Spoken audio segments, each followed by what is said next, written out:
Oi, gente, tudo bem? Bom, eu me chamo Laura e hoje estou aqui com a minha amiga Helena. Oi, pessoal! Nós somos alunos lá da Escola Maria Francisca do Pontal da Cruz e hoje viemos aqui no podcast Fala Estudante, que é um projeto feito pelos Jovens em Ação, que visa o protagonismo dos alunos. E hoje nós estamos aqui para bater um papo com a nossa secretária da Educação, Marta Braz. Oi, Marta.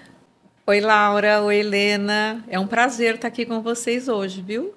Prazer é nosso. Bom, Marta, a gente queria começar fazendo uma perguntinha para você. Você é professora, né? Como que você, se iniciou com esse projeto de querer ser professora e aí depois você foi crescendo através disso? Com quantos anos e como que você criou isso na sua cabeça que você queria ser isso? Olha, Laura, eu sempre fui muito estudiosa, muito curiosa, sempre queria saber o porquê das coisas. E num primeiro momento, eu entrei na faculdade para fazer letras, e porque eu gostava muito de escrever, eu gostava muito de ler. E fui trabalhar no banco até terminar a minha primeira faculdade. Quando eu terminei a primeira faculdade, eu já fui para a segunda, logo na sequência, fazer pedagogia.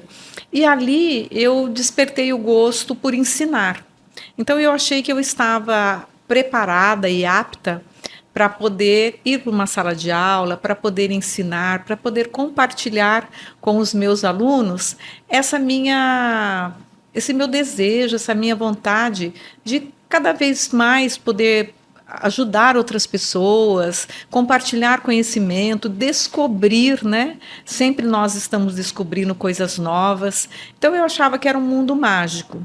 E aí eu fiquei, né, um tempo em sala de aula e eu comecei a gostar dos resultados que a gente vinha obtendo, né, do carinho que as pessoas tinham por a gente estar cuidando dos seus filhos, o desenvolvimento desses alunos, isso me encantou.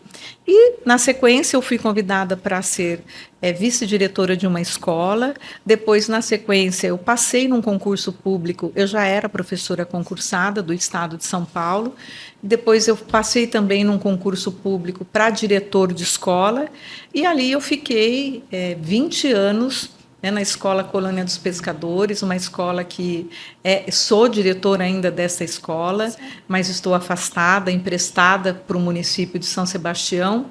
Então, é o desejo de cuidar das pessoas e conseguir verificar o desenvolvimento, o quanto as pessoas crescem quando a gente está ali com dedicação, com amor, com carinho, levando coisas boas para as crianças, principalmente. Que legal. Quais foram as escolas que você trabalhou antes de você assumir esse cargo tão importante aqui na prefeitura? Eu fui professora na escola Antônio Alves Bernardino, uma escola em Caraguá, que é na região do bairro do Tinga. Depois eu fui ser vice-diretora na escola Colônia dos Pescadores. Na sequência, eu já assumi a escola Colônia dos Pescadores como diretora. Passei um tempo como diretora também na Escola Ângelo Barros de Araújo, aqui na divisa entre Caraguá e São Sebastião, também fui diretora lá. Retornei para a Escola Colônia dos Pescadores. Depois, fui convidada para ser secretária de Educação do município de Caraguatatuba. Fiquei um tempo lá como secretária de Educação. E depois fui convidada para ser secretária de Educação aqui no município de São Sebastião. Então, essa é a minha trajetória profissional. Não passei por muitos lugares, mas todos os lugares que eu passei deixou uma marca incrível na minha carreira profissional. Você falou que também foi chamada para ser secretária lá em Caraguá, certo? Certo. Você viu muita diferença de trabalhar lá e aqui? Tem diferença, né? O município é diferente, a extensão do município é diferente, a quantidade de pessoas, né, de moradores, também tem uma certa diferença. Eu percebo que São Sebastião tem uma diferenciação de territórios, né? Nós temos uma extensão muito grande territorial aqui no município de São Sebastião e a gente percebe as diferenças e as necessidades de cada bairro, de cada território. Então, esse foi o diferencial que eu encontrei. Mas, assim, pessoas aqui em São Sebastião muito potentes, alunos muito interessados, pessoas querendo, de fato, serem vistas, serem enxergadas, poderem desenvolver o seu potencial, e isso é o que me encanta, poder dar a oportunidade para o outro se desenvolver. E Caraguatatuba também, a gente encontra isso, essa vontade de desenvolvimento nos jovens, que é muito presente. Em termos de condução, não vejo diferença. É como se você estivesse administrando uma grande escola. Vocês são do Maria Francisca. Sim. Tem uma diretora no Maria Francisca que organiza todas as salas de aula. Imaginem uma diretora, como se fosse a secretária da Educação, organizando todas as escolas. Então, é numa esfera um pouquinho maior, mas é um diretor que tem que organizar todas as etapas da educação, a parte pedagógica, a parte de estrutura, a parte de contratação de professores, matrícula dos alunos, uniforme, alimentação. Então, tudo que um diretor faz dentro da sua escola é o que um secretário da educação faz, mas tendo essa possibilidade de levar para todas as escolas. Muito bom. Quais foram as prioridades quando você assumiu esse cargo? Olha, a prioridade, não só para mim, mas como para o grupo que assumiu, foi elevar a qualidade de ensino das escolas públicas de São Sebastião. Esse foi a primeira missão que nós recebemos. E a gente sabe que ninguém faz isso sozinho. Então, a equipe se debruçou, planejou, entregou possibilidades, e a gente vem numa crescente todos os anos, mesmo com a pandemia. Nós tivemos aí municípios que tiveram uma decadência muito grande em relação aos indicadores de aprendizagem dos alunos, e São Sebastião, com toda dificuldade, conseguiu se manter. E agora a gente está percebendo que está se distanciando essa questão da aprendizagem, que foi muito impactada por conta da pandemia, e a gente está conseguindo avançar bastante na educação aqui em São Sebastião. A gente já viu, né, que no Instagram da prefeitura tem muitos reconhecimentos, essas coisas. Você pode falar para a gente quais são algumas das premiações e dos reconhecimentos que São Sebastião já teve? Foram várias, mas assim, uma que eu fico muito contente em receber esse reconhecimento em nome de todos os professores é a questão da valorização do trabalho que acontece nas escolas. Então, por exemplo, a gente foi reconhecido como um trabalho voltado à educação ambiental, que foi um reconhecimento que vários municípios do Vale inscreveram os seus projetos, e São Sebastião foi destaque. E quem estava lá como destaque? Os jovens em ação. Então, vocês realmente fazem acontecer um trabalho maravilhoso juntamente com seus professores nas escolas. Esse é um reconhecimento muito bacana. Outro reconhecimento, aluno que se destaca na arte. Então, nós também tivemos um reconhecimento a alunos que participam de projetos em atuação. Então, foi a educação infantil que se destacou com o projeto de teatro. E o projeto de teatro, ele traz uma série de habilidades que os alunos precisam ter para poder desenvolver o teatro. Então, é tudo focado. O professor dando essa possibilidade dos alunos se desenvolverem e se destacarem. Agora, nós temos também um destaque na matemática. Foi um professor que se destacou na matemática. Nós vamos também convidá-los para vir aqui explicar para a gente qual foi a trajetória que ele teve com os seus alunos, que foi o professor lá da escola Luiz Helena, para a gente replicar esse trabalho em todas as escolas. Então, são em várias áreas do conhecimento a gente tem destaque. E hoje mesmo eu recebi a informação de que os alunos do tempo integral vão receber um reconhecimento e um destaque pelo trabalho que eles realizaram com os pescadores lá no bairro de Toque Toque. Então, você percebe que tem muita coisa boa acontecendo nas nossas escolas para fomentar o desejo desse aluno em aprender. Então, porque todo mundo aprende, só que cada um aprende de uma forma. Então, quando você se engaja num processo, quando você se engaja num projeto, você começa a despertar o gosto de aprender. Aí, as disciplinas do currículo comum fluem com bastante naturalidade. Português, matemática, história, geografia, ciências, porque tudo isso está embutido nos projetos. Você citou aí alguns projetos, né? A gente gostaria de saber também quais são os outros projetos, porque tem uns projetos que são mais reconhecidos que os outros. Aí a gente gostaria de saber sobre todos, um pouquinho. Dois, Os pelo menos. principais. Eu vou citar alguns aqui que nós temos e que as pessoas vão se reconhecer dentro desses projetos. Nós temos o projeto Na Onda da Leitura, que é um projeto de leitura e escrita em todos os níveis, desde os pequenininhos da creche, onde nós temos contação de história, até a EJA, que também desenvolve um trabalho aí de empreendedorismo muito bacana ligado a esse projeto, Jovens em Ação, Jovens em Atuação, Música na Escola, que é um projeto que também tem se destacado muito e tem recebido muitos prêmios e muitos reconhecimentos. Programa de enriquecimento curricular, onde a gente trata a questão da cultura caiçara e não podemos deixar morrer essa questão da cultura caiçara, da questão dos indígenas, né, de uma educação antirracista. Então, essa questão do programa enriquecimento curricular é muito forte também aqui no nosso município. Temos o Parlamento Jovem, que eu já soube que você também vai fazer parte agora, já é explicando, né, fazendo com que os alunos façam um exercício para aprender qual é o papel do legislativo, qual é o papel do executivo, qual é o papel do judiciário.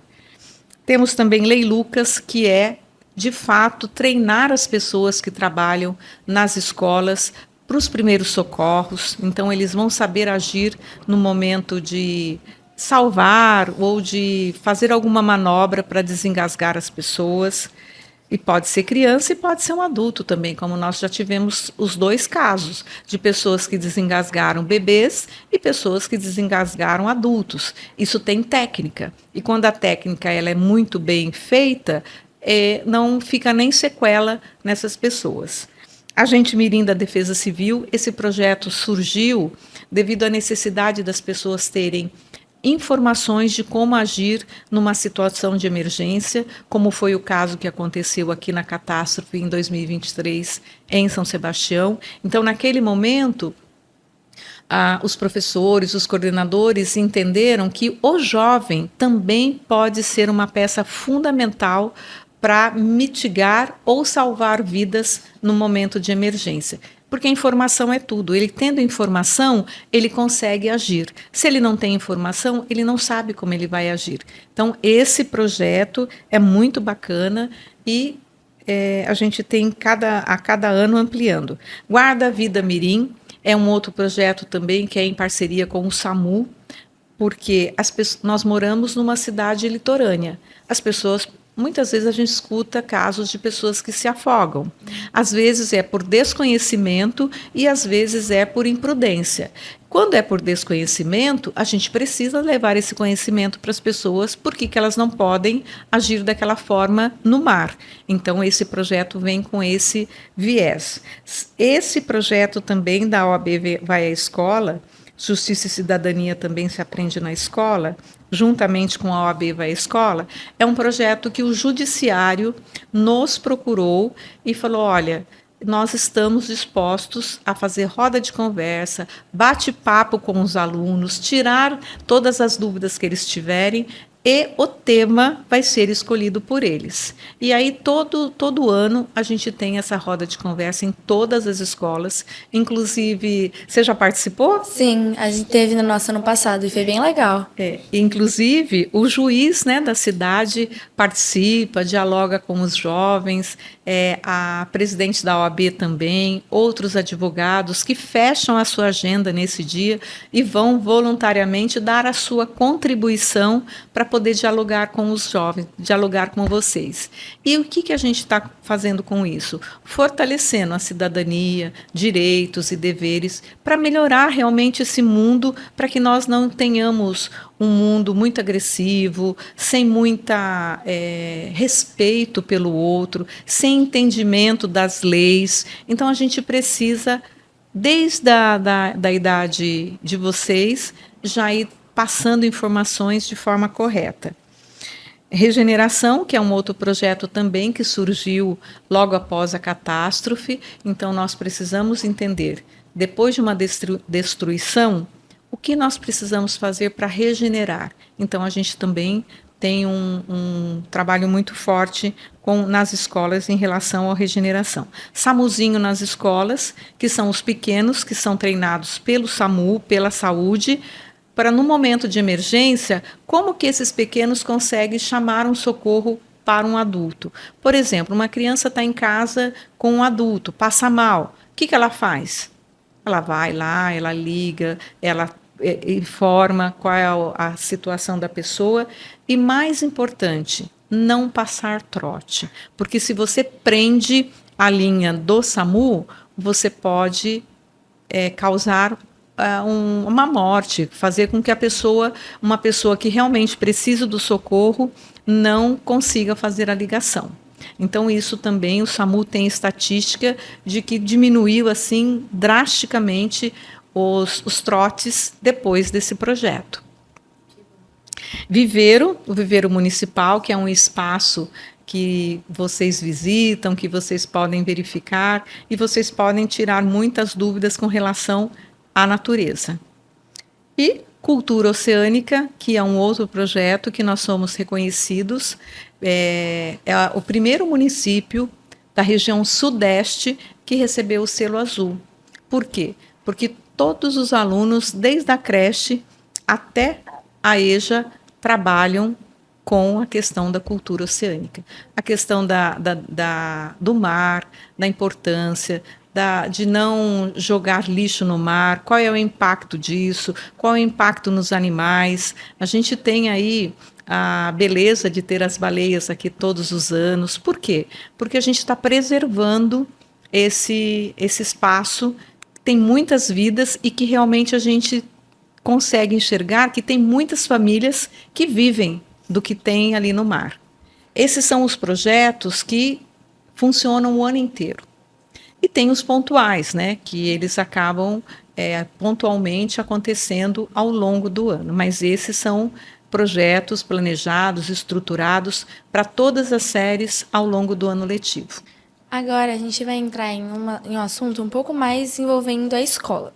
Aí eu queria fazer uma pergunta para você. Qual a importância do Grêmio Estudantil na escola para você? Olha, o Grêmio é o meu xodó. Eu falo o seguinte: se nós não dermos voz e conseguir a contribuição desses jovens, nós não vamos modernizar essa sociedade. Nós não vamos ter uma sociedade melhor. Ninguém é dono do saber.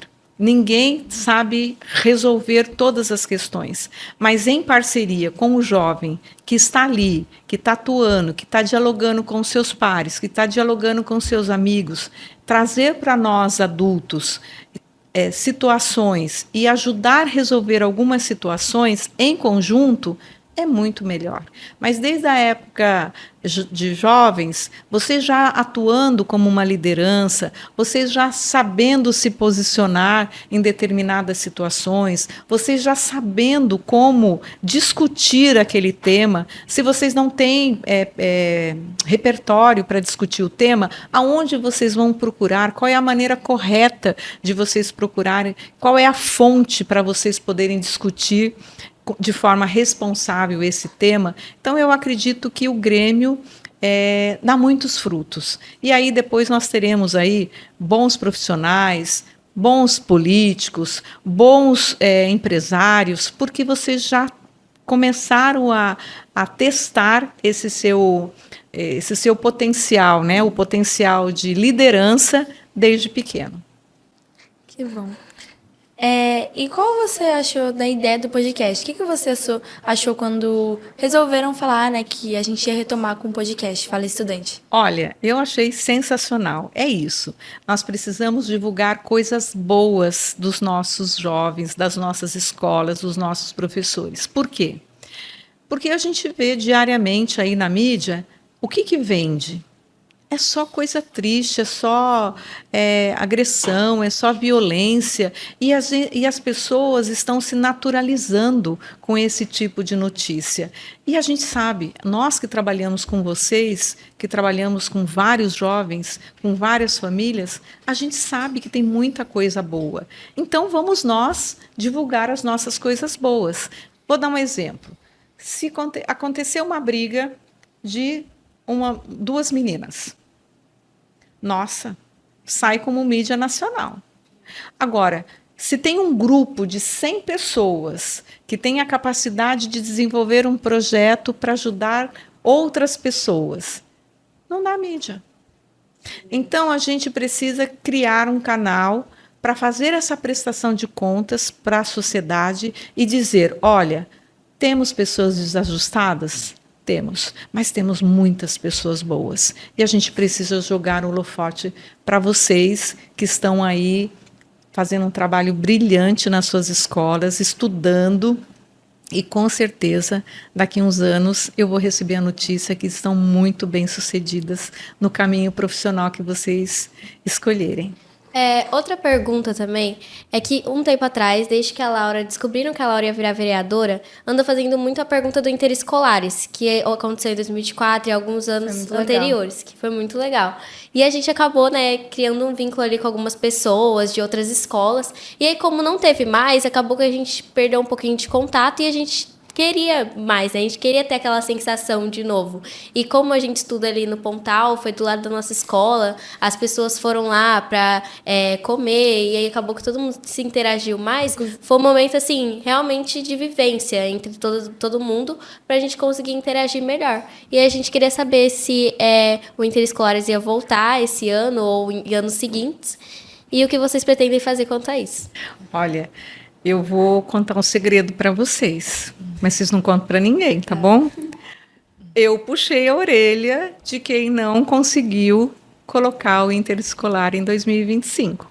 E eles me prometeram que esse ano vai ser sensacional. Puxei a orelha no sentido assim, o que aconteceu? Porque vocês me cobravam, né? Quando eu ia à escola, tudo. Eu falei, é uma coisa muito legal, os alunos gostam e é super importante para o desenvolvimento deles. Aí eles justificaram, olha, secretária, teve uma gama de situações que nós tivemos que realizar e, de fato, ficou comprometido. Se nós fizéssemos, nós não iríamos dar conta de fazer com excelência que a senhora sempre preza para que nós façamos. Falei, tá bom, tá perdoado, mas eu quero em 2026. Essa conversa foi no final do ano passado. Então, coincidentemente, o professor Luiz Eduardo acabou de sair da minha sala dizendo que já está quase pronto todo o planejamento para o Interescolar de 2026. Legal. Nossa, que bom. Eu sugiro até que vocês convidem ele e a Elzinha, que são os dois coordenadores responsáveis, e façam essa pergunta para eles de como vai ser.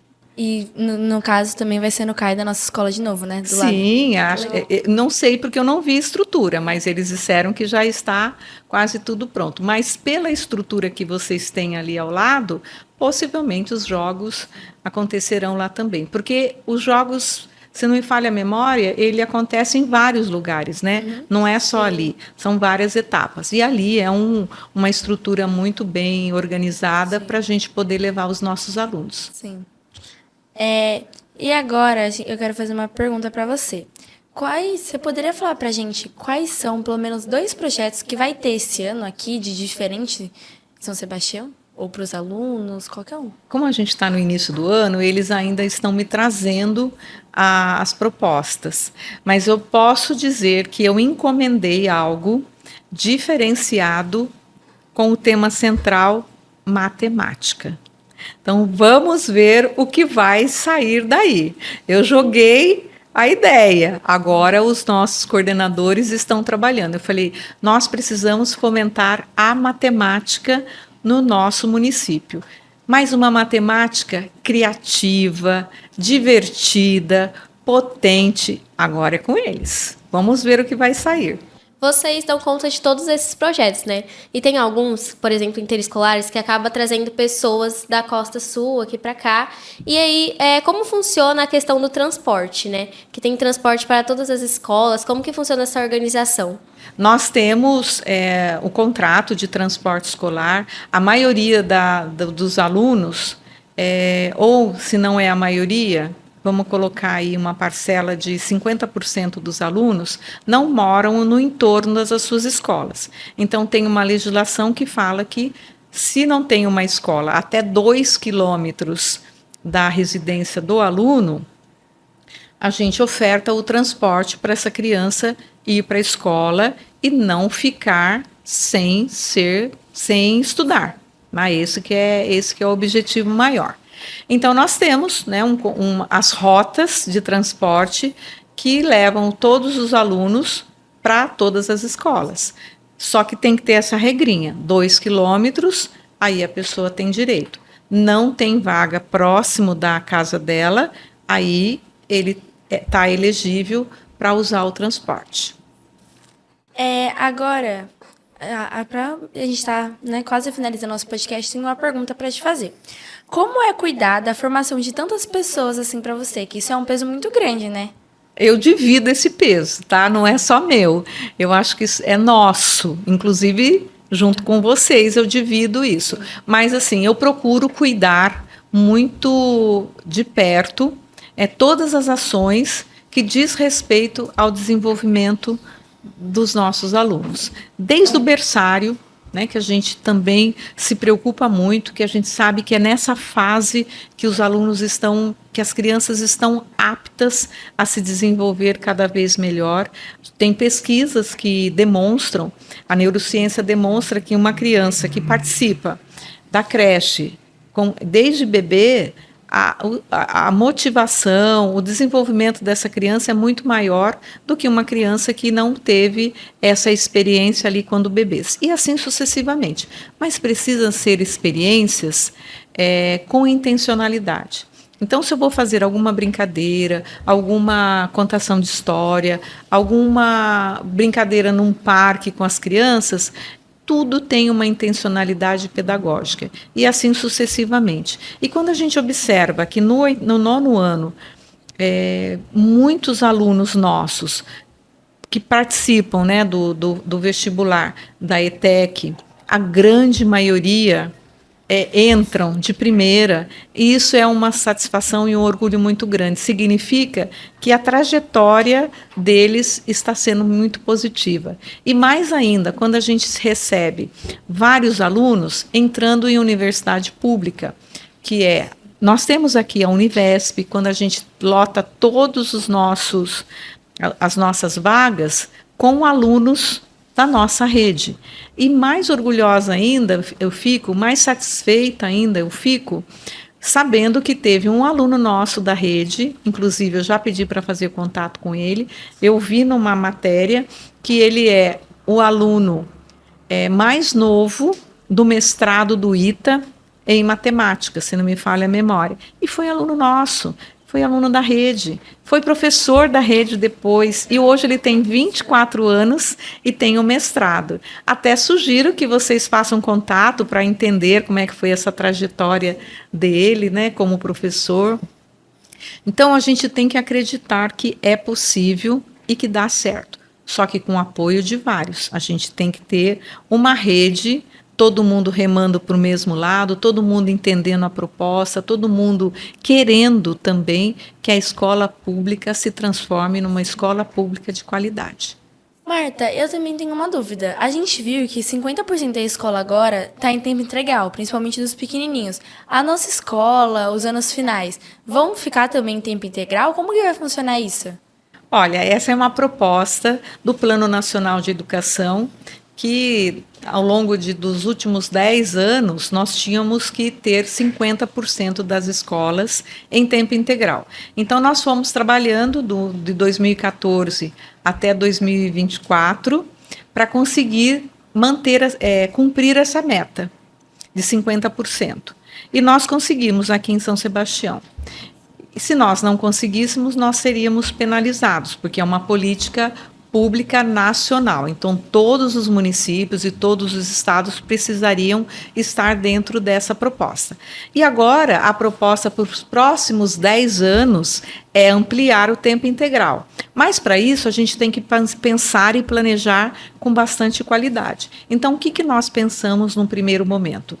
Creche, porque nós tínhamos também crianças fora da creche. Então, nós construímos e inauguramos diversas creches totalmente organizadas e adequadas para atender essas crianças. Agora, a gente foi ampliando para pré-escola, que são as nossas EMEIs, alunos de 4 e 5 anos. E este ano nós conseguimos ampliar primeiro e segundo ano. Então, nem todas as escolas, porque se não tiver uma estrutura adequada, nós também não estamos ampliando só por ampliar. A gente pensa, organiza, analisa e realmente implanta se o aluno tiver condições de ficar em tempo integral de forma estruturada. Então, nós temos hoje 3 escolas de ensino fundamental que já iniciaram o tempo integral. O que é importante dizer para vocês? Tudo que você vai movimentar na rede, você não pode fazer assim de uma vez só. Você tem que fazer projetos pilotos, porque daí você vai ajustando o que precisa ser melhorado dentro dessa experiência do projeto piloto, e aí você vai ampliando. E foi isso que nós fizemos. Então, eu vou responder para vocês. Pelo Plano Nacional de Educação, que é uma política pública nacional, todas as escolas deverão ter daqui a algum tempo. Pode ser que vocês nem peguem esse tempo, mas que deva ser em tempo integral. Por quê? Porque é uma oportunidade que essa criança, esse jovem, consiga mais horas de estudo para se desenvolver melhor. Só mais uma dúvida. Você disse que, né, que daqui a algum tempo os anos finais também vão começar a ter. Atualmente a gente tem aula de 10 matérias. Se caso prolongar, vai aumentar tipo as matérias, sei lá, começar a ter aula de física no 7º ano, essas coisas. Ter aula de dança, alguma coisa assim. Como é que eu posso explicar para vocês? Tem a matriz comum, que tem essas disciplinas que todo mundo conhece, e tem a matriz diversificada. Então, por exemplo, eu tenho aula de ciências na matriz comum. E eu tenho aula de meio ambiente na diversificada. Então, é trabalhar o conteúdo de ciências, de geografia, numa abordagem diferente, que é meio ambiente. Eu tenho aula de matemática na matriz comum. Na diversificada, eu posso ter, por exemplo, educação financeira.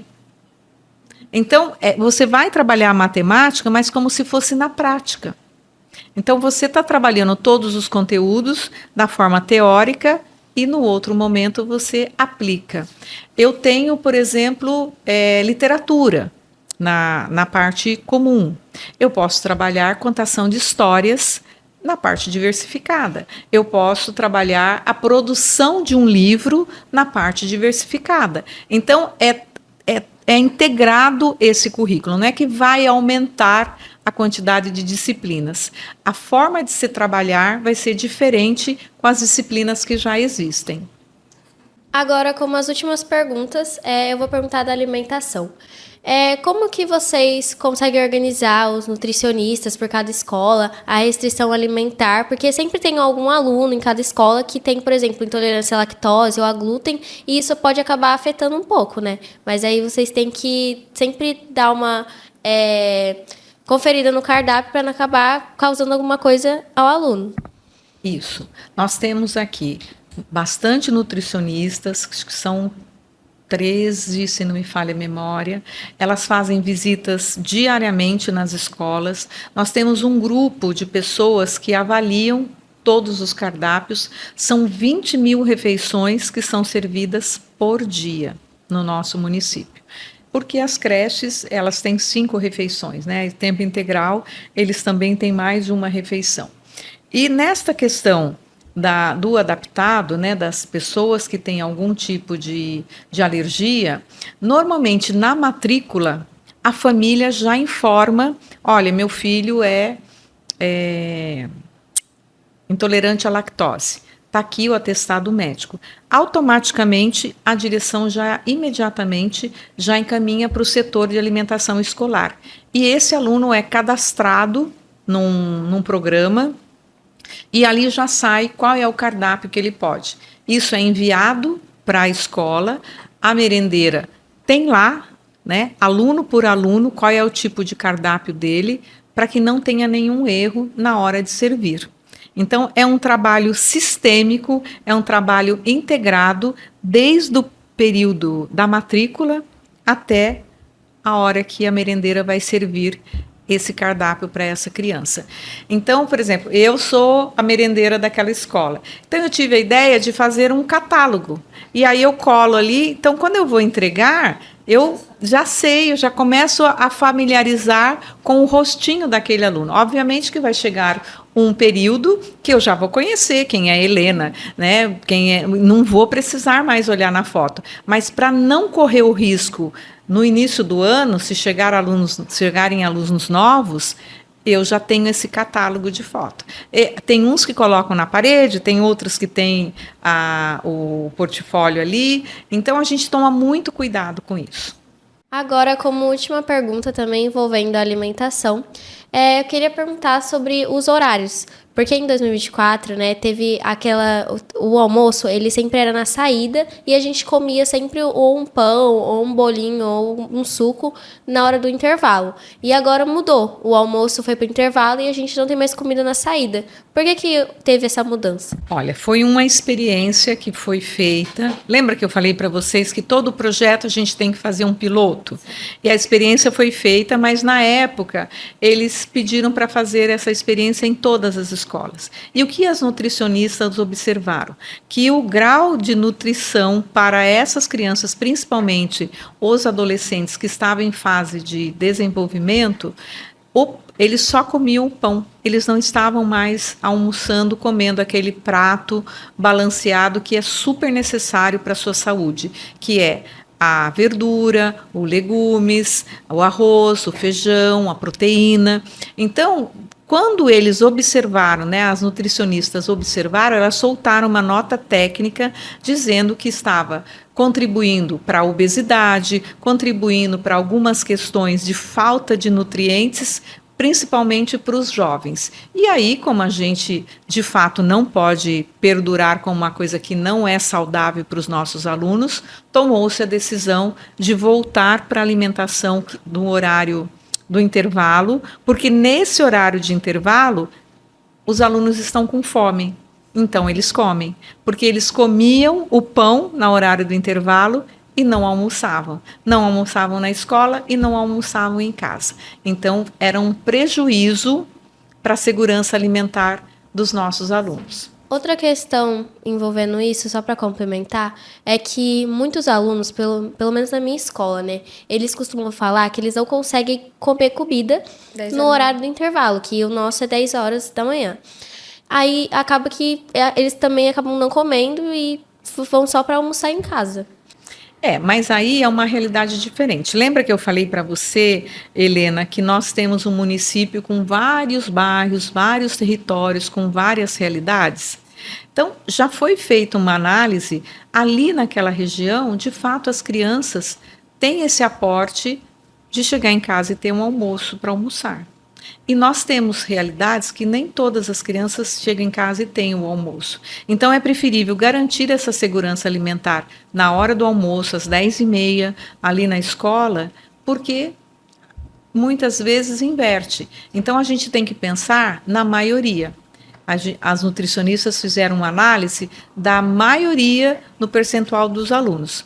Esse tipo de informação que você trouxe, elas também já fizeram uma análise e verificou-se que elas fazem pesquisa, elas conversam com os pais, tudo, e verificou-se que não afetaria esse aluno que não come na hora do almoço, não afetaria porque ele teria o seu almoço em casa. Então, não tem problema. A garantia da segurança alimentar está garantida. Professora, muito obrigada, né, por estar aqui hoje. Nesse bate-papo com a gente. Foi muito bom estar aqui com você. Espero que você e a gente também volte mais vezes. E você tem algum agradecimento final, alguma coisa para poder falar para a gente? Olha, eu que quero agradecer essa oportunidade de falar um pouquinho sobre a minha trajetória, de falar sobre o meu trabalho e dizer para vocês que eu confio e eu aposto no potencial de todos vocês. Por isso que a gente está aqui diariamente com pessoas muito competentes para poder torná-los melhores do que nós. Muito obrigada. Obrigada a você. Obrigada. E agora, pessoal, muito obrigada por assistir aqui até o final. E antes, um recadinho para vocês. Nos siga nas nossas redes sociais, que é Seduc São Sebá, Jovens em Ação e Inovação Jovem. Deixe seu like, compartilhem, inscreva no canal e ative o sininho. E todas as vezes, quando tiverem podcast, vai chegar a notificação para vocês. Muito obrigada, gente. Tchau!